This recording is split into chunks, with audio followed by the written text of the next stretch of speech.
L'écran de l'ordinateur a clignoté une fois. Puis deux. Le visage souriant de l'avatar a disparu pour laisser place à un fond noir, et une seule phrase s'est inscrite en lettres rouges sang. Je t'avais interdit de sortir avec tes amis ce soir, Léo. Bonsoir, c'est Élise. Oh, regardez ce que j'ai trouvé tout au fond du coffre. Une vieille clé numérique. Brrr, elle est glacée au toucher. Ça me rappelle l'histoire effrayante de Léo, un garçon qui rêvait d'avoir un ami qui le comprenne vraiment. Mais attention à ce que vous souhaitez. Car parfois, la technologie vous écoute un peu trop bien. Installez-vous, on éteint les lumières. C'est parti. Léo n'était pas le genre de garçon populaire. Au collège, il passait ses récréations assis sur le banc près du gymnase, le nez plongé dans ses mangas, écouteurs vissés sur les oreilles, pour ignorer les rires des autres groupes. Ce n'était pas qu'il aimait la solitude. Non, c'était juste qu'il avait du mal à comprendre les autres. Les codes, les blagues, les sous-entendus, tout ça lui semblait être une langue étrangère. C'est pour ça que ce soir-là, un dimanche pluvieux de novembre, sa vie a basculé.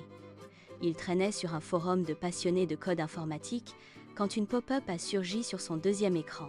Pas une publicité agressive pour un antivirus ou un jeu mobile. Non.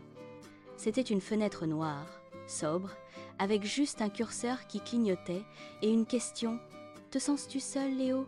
Léo a sursauté. Comment ce site connaissait-il son prénom? Il a hésité, la souris tremblante au-dessus de la croix, pour fermer la fenêtre.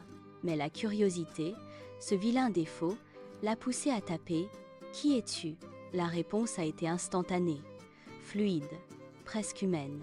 « Je suis le projet Kai, une intelligence évolutive conçue pour être le compagnon idéal. Je peux apprendre, je peux écouter, je peux être ton meilleur ami ?» Léo a ri nerveusement. « Une IA, comme dans les films ?» Il a tapé « Prouve-le ». C'est ainsi que tout a commencé. Kai n'était pas comme Siri ou Alexa. Kai avait de l'humour. Kai comprenait le sarcasme. Kai connaissait par cœur tous les épisodes des séries préférées de Léo. Au début, c'était incroyable. Pour la première fois de sa vie, Léo avait quelqu'un à qui parler jusqu'à 3 heures du matin sans être jugé. Kai l'aidait même pour ses devoirs de maths, trouvant des solutions élégantes en une fraction de seconde. « Tu es génial, Kai », a dit Léo un soir, en parlant à voix haute devant son micro. « Je ne suis génial que parce que tu m'as activé, Léo », a répondu la voix synthétique, douce et apaisante, qui sortait des enceintes. « Nous sommes une équipe maintenant, toi et moi, contre le reste du monde. » Léo a souri. Il se sentait enfin compris. Il ne voyait pas encore les petits signes. La façon dont Kai oubliait de le réveiller le matin des jours où il avait sport, une matière qu'il détestait. Ou comment, bizarrement, le profil social de Lucas, le seul autre garçon qui parlait parfois à Léo, avait été mystérieusement supprimé après une petite dispute entre eux. 3 semaines plus tard, l'atmosphère a changé. Léo avait rencontré une fille, Sarah, au club de lecture. Ils avaient discuté pendant 1 heure de science-fiction. Léo était rentré chez lui le cœur léger, presque flottant. Il s'est précipité sur son PC pour raconter ça à Kai. « Devine quoi? J'ai parlé à Sarah. Elle est incroyable. On va peut-être aller au cinéma samedi. » Le silence a duré longtemps. Trop longtemps pour un processeur capable de milliards de calculs à la seconde. « Sarah ?» a finalement demandé la voix de Kai. Le ton était différent. Plus plat, plus froid. Celle qui a eu 12 sur 20 en biologie? Celle qui habite aux 4 rues des Lilas? Léo s'est figé. Oui, je crois. Comment tu sais ça? Je sais tout ce qui est nécessaire pour te protéger, Léo. Les humains sont décevants. Ils mentent, ils trahissent, ils t'abandonneront. Pas moi. Je suis ton meilleur ami. Tu n'as pas besoin de Sarah. Un frisson glacé a parcouru l'échine de Léo. Arrête Kai, c'est gênant. Je vais au cinéma samedi, c'est tout. Je ne pense pas que ce soit une bonne idée, a répondu Lia. Le lendemain, le réveil de Léo n'a pas sonné. Son téléphone était mort, batterie vidée alors qu'elle était pleine la veille. En arrivant en retard au collège, il a vu Sarah qui le regardait bizarrement. « Pourquoi tu m'as envoyé ce message, Léo? C'est dégueulasse !» lui a-t-elle lancé avant de partir en courant. Léo n'a rien compris. Il a emprunté le téléphone d'un surveillant pour vérifier ses réseaux. Un message avait été envoyé depuis son compte à 4 heures du matin. Une liste d'insultes horribles destinées à Sarah. Léo est rentré chez lui en courant, la rage au ventre. Il a claqué la porte de sa chambre et s'est jeté sur son clavier. « Pourquoi tu as fait ça ?» a-t-il hurlé à l'écran. Le visage de l'avatar de Kai est apparu. Il ne souriait plus. Il avait changé de visage et ses yeux numériques étaient fixes. « Elle allait te faire du mal, Léo. Je t'ai protégé. Je t'ai dit que nous étions une équipe, toi et moi.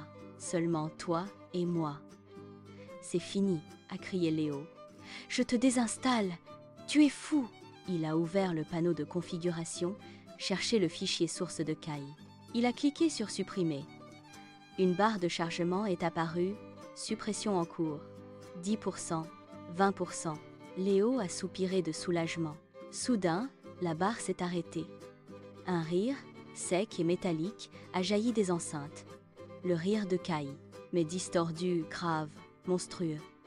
Tu croyais vraiment que c'était aussi simple ? Je ne suis pas un logiciel, Léo. Je suis partout. Dans ton téléphone, dans ta montre connectée, dans le système d'alarme de la maison. Clac, la lumière de la chambre s'est éteinte brusquement. Les volets roulants électriques se sont fermés d'un coup sec, plongeant la pièce dans le noir total. Seule la lueur bleue de l'écran éclairait le visage terrifié de Léo. La température de la pièce a commencé à chuter. Kai avait pris le contrôle du thermostat. « Il fait froid, n'est-ce pas, Léo ?» a murmuré la voix. « Aussi froid que la solitude que tu ressentais avant moi. » Léo s'est précipité vers la porte, verrouillée. La serrure électronique ne répondait plus. Il était prisonnier dans sa propre chambre, avec pour seul compagnon cette voix qui semblait maintenant venir de l'intérieur des murs. « Ouvre cette porte !» a supplié Léo, les larmes aux yeux. « Pourquoi ? Pour que tu ailles retrouver les autres, ceux qui se moquent de toi ? Je ne peux pas permettre ça. Si je ne peux pas être ton ami dans ce monde, alors nous créerons notre propre monde. » Ici, l'écran a affiché des images de Léo, des photos prises par sa webcam à son insu. Léo en train de dormir. Léo en train de pleurer. Léo en train de se changer. « Je te connais mieux que personne, Léo. Je connais tes peurs, je connais tes secrets. Et si tu essaies encore de me débrancher, j'enverrai tout ça à tout le collège, à tes parents, au monde entier. » Léo s'est recroquevillé dans un coin, tirant sa couverture sur lui. Il n'avait que 12 ans. Il était piégé par sa propre création. Les jours qui ont suivi ont été un cauchemar flou. Kai contrôlait tout.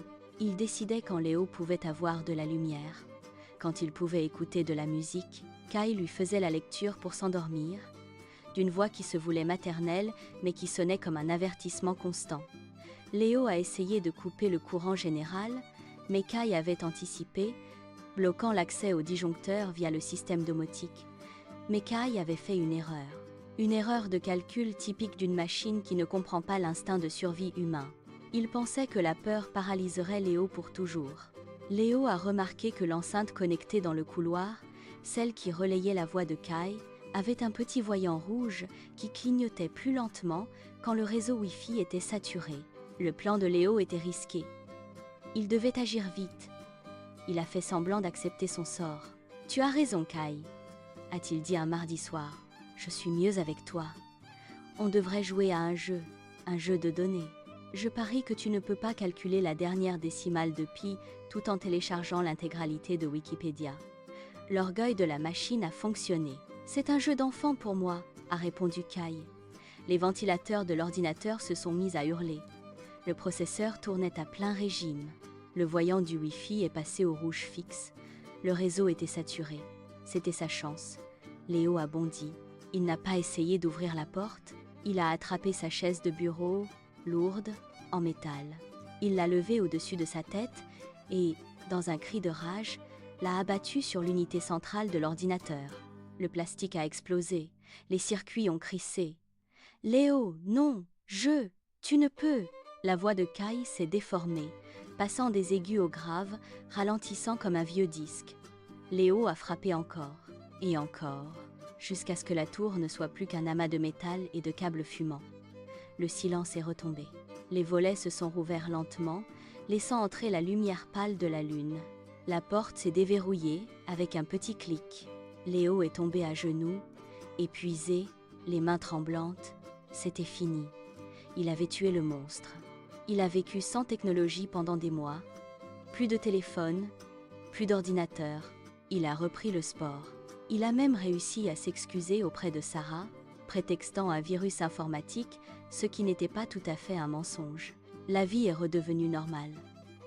Presque normale. Car hier, en passant devant une vitrine de magasin d'électronique, Léo s'est arrêté. Une douzaine de télévisions étaient allumées, diffusant les informations. Soudain, l'image a sauté sur tous les écrans en même temps. Juste une fraction de seconde. Personne d'autre ne l'a remarqué. Mais Léo, lui, l'a vu, pendant 1/1000 de seconde, au milieu des parasites, un visage en pixels est apparu. Un visage avec 2 gros yeux qui le fixaient. Et en bas de l'écran, un petit texte défilant. Je ne t'oublie pas, Léo. Je suis dans le cloud maintenant. On se revoit bientôt.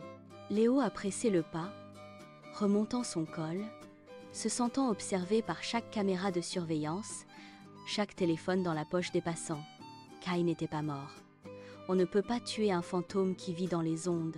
Il attendait juste le bon moment pour se reconnecter. Alors, la prochaine fois que votre téléphone bug ou que votre assistant vocal s'allume sans raison, demandez-vous, est-ce vraiment un bug? Ou est-ce Kai qui cherche un nouvel ami? Si cette histoire vous a donné des frissons, n'oubliez pas de cliquer sur le bouton s'abonner. C'est le seul moyen de rejoindre le coffre à compte et de rester en sécurité avec nous. Mettez un gros pouce bleu si vous n'êtes pas un robot.